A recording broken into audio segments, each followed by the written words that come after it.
Blog Talk Radio. Steph Jordan, Steph Jordan, Steph Jordan, Steph Jordan. What's up, y'all?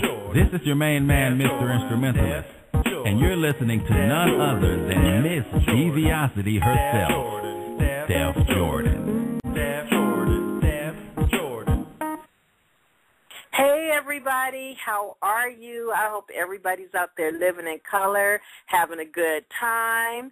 This is Steph Jordan. Thank you so much for being here. Tonight, my guest is Diva Joan Cartwright, and you're going to love this lady. She's jazzy. She's got some jazzy music for us to listen to and some great history. Hi, Joan. How are you? Hello. How are you, Steph? I'm good. Thank you so much for being here with us. Well, thank you for inviting me. I really appreciate it. Yeah, you do a lot of blog talk yourself, huh? Well, I did it for 2 years, so I haven't been doing it. But next week I'm going to do my first show as the arts reporter.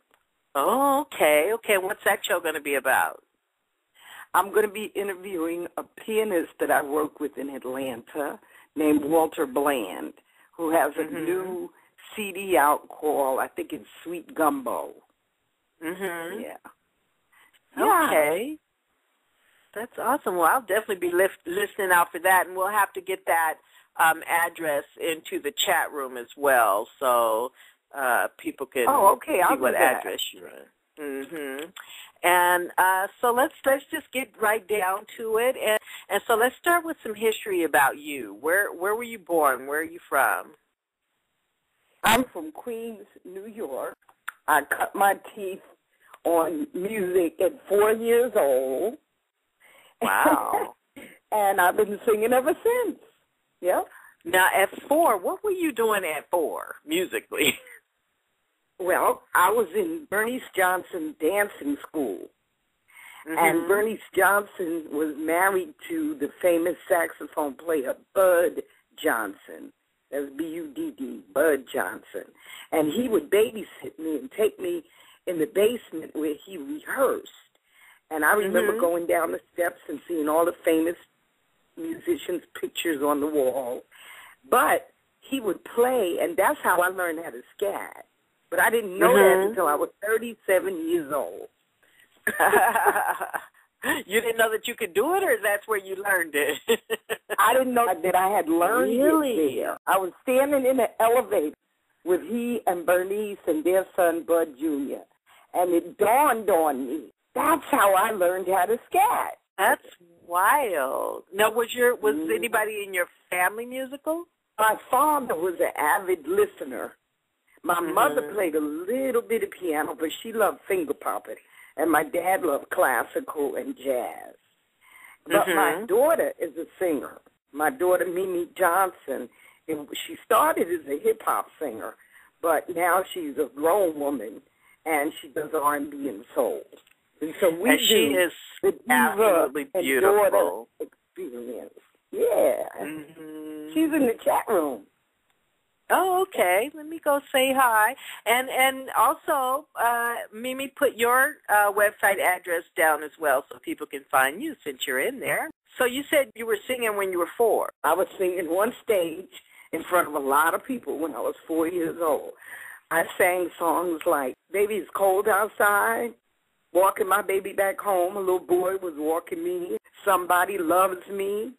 You know, my mother taught it to me in English and French. And now I'm about to start a gig at a place called Chow Pasta and Grill in Fort Lauderdale every Saturday, starting September the 24th.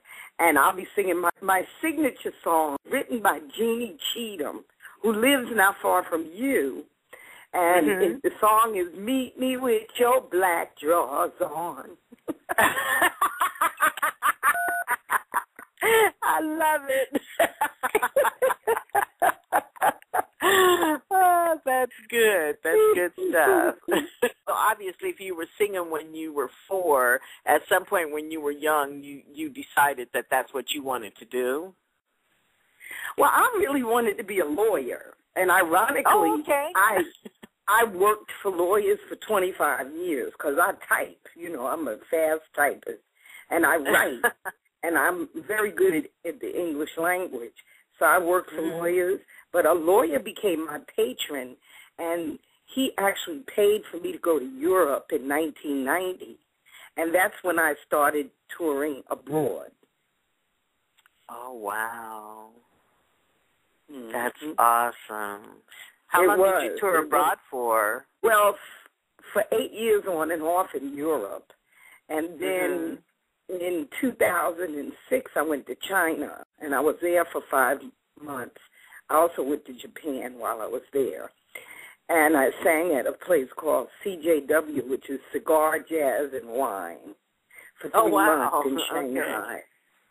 I almost died on the stage, though, because the cigar smoke was heavy. Yeah. No way. Did you pass out or something? No, I almost choked to death. So you were just up there choking? I was just choking. And then finally the blonde man saw me and sent me a glass of water. Oh, my goodness. And actually, after, I started singing professionally in Philadelphia in 1977. That means that I was getting paid. Okay? So from 77 to 2007, I sang. That experience in China kind of broke me. People think that the road is very glamorous, but the road can break you down. It really can break you down. And that's a whole other show. Steph Jordan, Steph Jordan, Steph Jordan, Steph Jordan. What's up, y'all? This is your main man, Mr. Instrumentalist, and you're listening to none other than Miss Diviosity herself, Steph Jordan.